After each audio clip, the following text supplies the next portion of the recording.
반갑습니다. 주종원입니다. 오늘 장중에 바른미래당 하태경 의원이 일본에 대한 밀고를 했습니다. 본론으로 들어가기 전에 하단에 있는 구독과 따봉 버튼 한 번씩 눌러주시고요. 바로 본론으로 들어가 보도록 하겠습니다.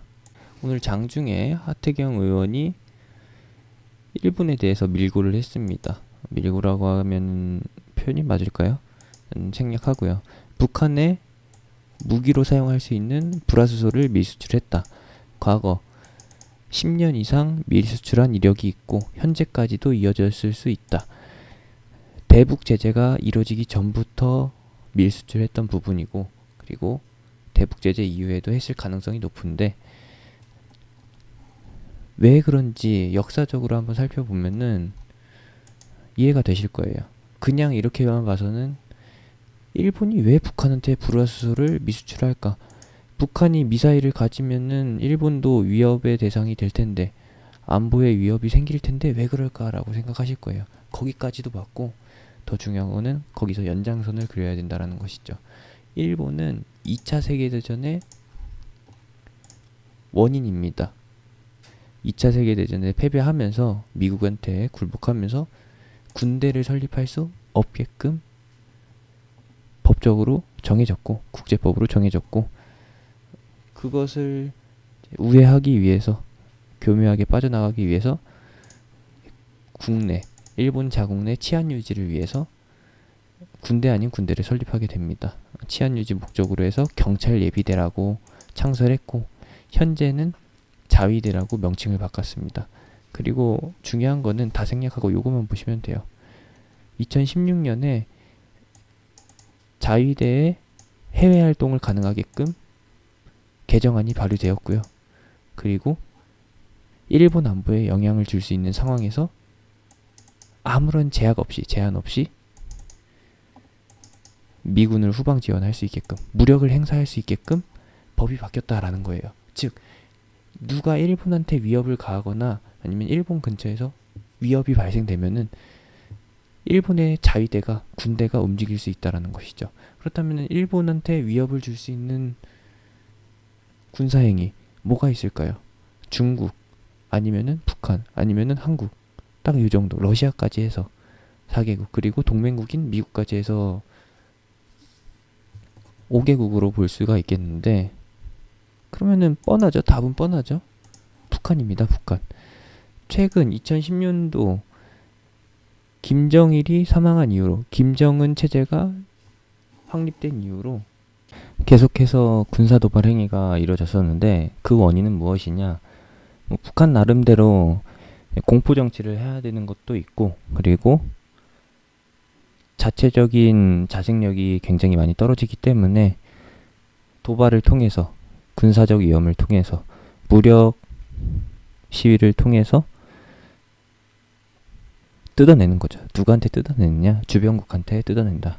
특히 중국이나 러시아한테는 덤빌 수 없으니까 만만한 한국한테, 그리고 일본한테 앞잡이질을 하는 겁니다. 그랬던 게 북한이고, 그것을 어떻게 하면 이용할 수 있을까 했던 게 바로 일본이죠. 그렇게 해서 일본이 이렇게 불법적으로 북한에 군사용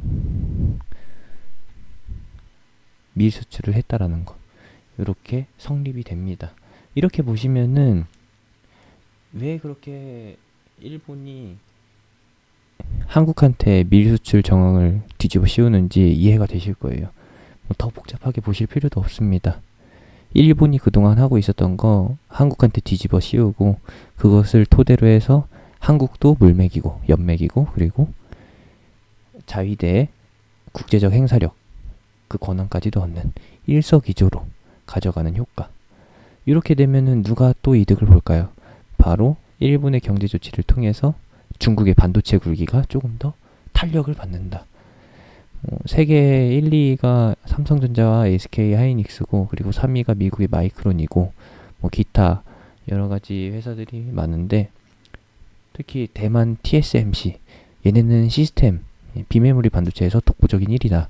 하지만 얘네가 낸드 메모리 쪽까지 차지해서 시장 점유율을 끌어올리고, 정치적으로나 경제적으로나 국가적으로나 영향력을 행사하려면은 한국이 없어져야 된다. 그래서 중국과 일본이 손을 맞잡았을 것이다 라고 제가 이렇게 보는 거죠. 그래서 오늘 아베와 시진핑 연합이 수상하다라는 글을 올려드렸습니다. 둘의 목적이 비슷하다. 둘은 진짜 화합의 관계가 아니라, 친밀한 관계가 아니라 한국과 미국, 문재인과 트럼프 대통령이 비즈니스 관계에 있듯이 일본과 중국도 비즈니스 관계다.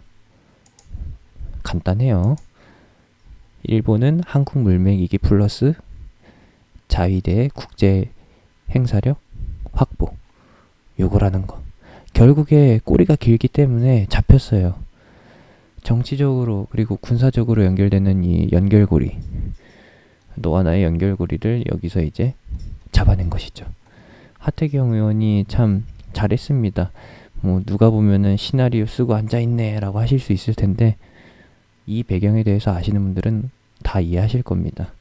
아시겠죠? 그렇게 되면은 이 이슈는 결국에는 아베 총선 승리, 아베 통상선거 승리까지만 유효한 것이고, 이 부분이 미국한테, 트럼프한테 어필이 된다라면은 당연히 가만히 있을 수가 없겠죠. 아니, 근데 이거를 역발상으로 생각하게 되면은 무엇이냐, 북한을 정치적으로 이어가는 세력,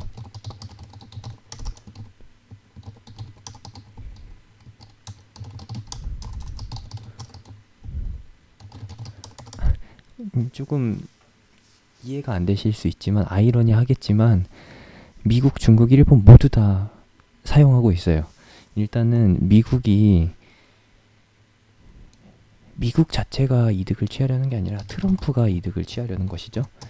대통령 재임 조건은, 필수 조건은 첫째, 경제 성과, 두 번째, 안보.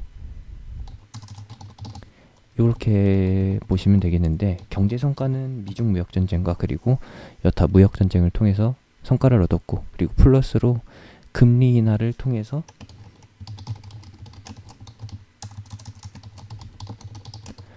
미국의 기업들의 외형 성장이 이루어진다. 표면적으로요. 숫자적으로, 수치적으로. 그래서 주가가 올라가게 되고, 오바마 정권에서부터 이어져 온 미증시의 상승세 꾸준히 더 진행된다. 언제까지? 트럼프 재임 성공 때까지. 성공 이후에도. 트럼프 임기가 만료될 때까지 계속해서 간다. 거기에 탄력을 넣어주는 게 바로 금리 인하다라는 거. 은행의 금리가 낮아진다라는 것은 대출금리도 낮아지는 것이고, 또 다른 측면에서 미국의 금리가 낮춰지면은 미국 금융상품에 투자할 메리트가 떨어지기 때문에 자연스럽게 미국에서 자금이 빠져나가게 됩니다. 자금이 빠져나갈 때 어떻게 하냐, 달러를 팔고 새로 투자할 국가의 통화를 사게 되겠죠. 그러면 달러는 계속 매도, 그리고 신흥국 통화는 계속 매수. 호가는 어떻게 된다? 달러의 호가는 계속 떨어지면서 달러 가치가 떨어지게 되는 것이고, 신흥국은 반사이익 효과로 해서 호가가 계속 올라가면서 가치가 증가하게 됩니다. 다르게 말하면은, 이해하시기 쉽게 말하면은, 금리 인하는 달러 가치 하락 플러스 원화 가치 증가. 이렇게 되면은 여기서 부수적으로 나타나는 효과는 무엇이냐? 바로 이겁니다. 똑같은 반도체 제품이 있으면은 미국 거 3개 살 때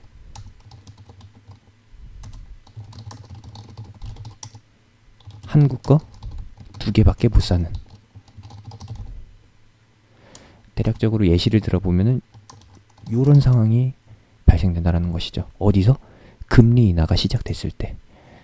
요거는 나비 효과 같은 겁니다. 결국에 이렇게 돌고 돌아서 미국 경제에 이바지하는 그 효과가 나타나는 게 이건 것이고, 두 번째, 지금 오늘 본론, 안보 확립을 위해서 적대국을 만든다라는 겁니다. 가상의 적대국을 만드는 거예요. 사실상 북한은 미국이 한 손가락으로도 눌러버릴 수 있는 국가인데 계속해서 살려두고 있는 이유는, 그렇게 무력 행위를 일삼아도 가만히 지켜보면서 경고만 하는 이유는, 미국 본토를 타격할 수는 있다고 하지만 사실상 중간에 다 막아요. 하지만 북한을 적으로 둠으로써 내가 적대국이 있는데 적대국을 제대로 컨트롤하고 있다. 미국의 위협이 되는 국가들은 없다. 상대할 수 있는, 미국을 상대할 수 있는 국가가 없다라는 것을 계속해서 어필하는 겁니다. 그게 바로 트럼프의 재임용 액션이에요. 이렇게 봐주시면 되는데, 중국도 일본도 똑같이 하고 있다. 이번 본론의 주제인 일본을 보시게 되면은, 일본은 북한이 무력 행사를 하는 동안, 미사일을 동해상으로 발사하는 동안 계속해서 자위대의 국제 행사력, 요것을 얻을 수 있는 명분, 그거를 확보하고 있는 거죠. 결국에 북한의 군사행위, 도발은 일본 자위대의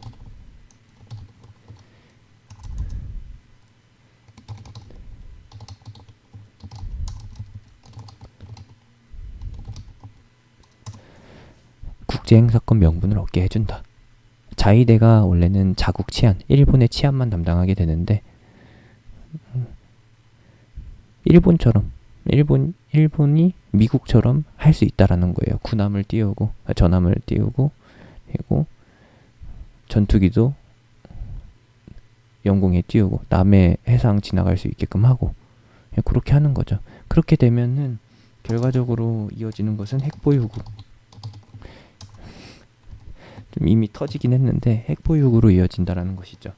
지금 현재는 미국이 압도적으로 크고, 그 다음이 중국이고, 러시아, 중국이고, 이외에 뭐 유럽 국가들이랑 인도 이렇게 있는데, 여기 제일 끝 후발주자에 일본이 추가될 수 있다라는 것이죠. 한국은 비핵화 국가잖아요. 하지만 이제 전술핵이 필요한 시점입니다.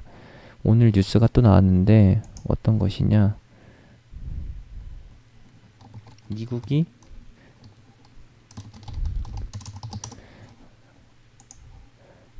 북한을 핵 보유국으로 인정할 수도 있다.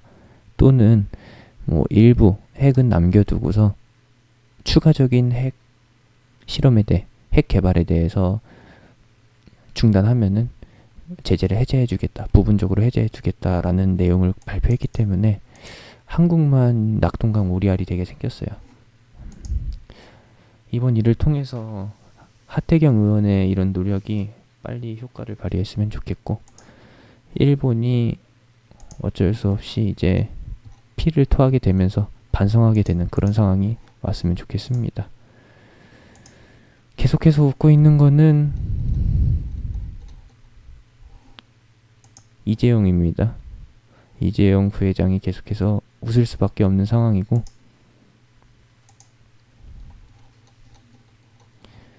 아베는 이제 고민이 더 심각해지겠죠. 탈모 오겠네 이러다가. 선거 승리를 위해서 최소 투표일인 21일까지는 존버를 해야 됩니다. 아베가 존버를 해야 되는데 가능할지 모르겠네요. 일본의 참의원 선거, 통상선거로 불리는 이번 선거는 7월 21일입니다. 일본은 빨간 날에 투표를 하고 그 다음 날에 개표를 하는데, 개표가 사람 손을 거치고 기계를 거치는 이중 절차라서 꽤나 오래 걸려요. 그래서 한국 증시에 반영되는 거는 23일이다. 될 수 있으면 아베가 승리해서 아베의 좀 마음이 풀어졌으면 하는 바람이고요. 그 바람과 함께 이번 팩트체크를 통해서 규제를 철회하게끔 만들어졌으면 좋겠습니다. 과정에서 불확실성이 계속 나타나기 때문에 일본 경제보복 관련주, 반사이익 관련주죠.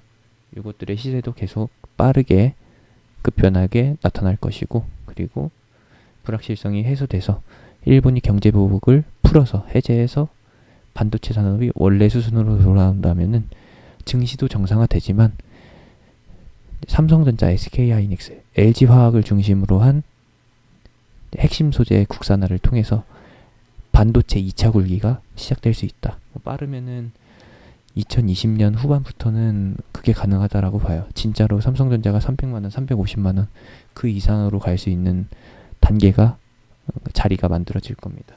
그렇게 보는 것이고, 관련주는 제가 동진세미캠을 좀 보여드렸었죠. 오늘 양봉을 그리다가 어제 매수 기회를 주고 오늘 양봉을 그리다가 이 뉴스가 나온과 동시에 약세 전환을 했는데, 불확실성은 계속 존재하는 거니까 더 지켜봐야 됩니다. 다행히 오늘 그건 없네요. 볼까요? 오늘이 7월 11일 6시가 되려면 아직 한 5분에서 10분 정도 남았는데, 오늘도 공매도 과열 종목 지정이 되는지 지켜봐야 됩니다. 이렇게 하고 많은 관련주 있는데 짧게 잘 챙겨가시길 바랍니다.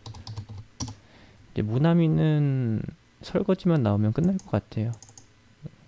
이게 뭐 차익 실현 흔적이 나왔다라고 보기는 힘든데, 단발성 테마니까 예상외의 패턴으로 종료될 수 있습니다. 참고해 주시고, 영상이 도움이 되셨으면은 따봉 꼭 눌러주세요. 구독 안 하신 분들도 구독해 주시고, 더 좋은 영상으로 찾아뵙도록 하겠습니다. 최종원이었습니다. 감사합니다.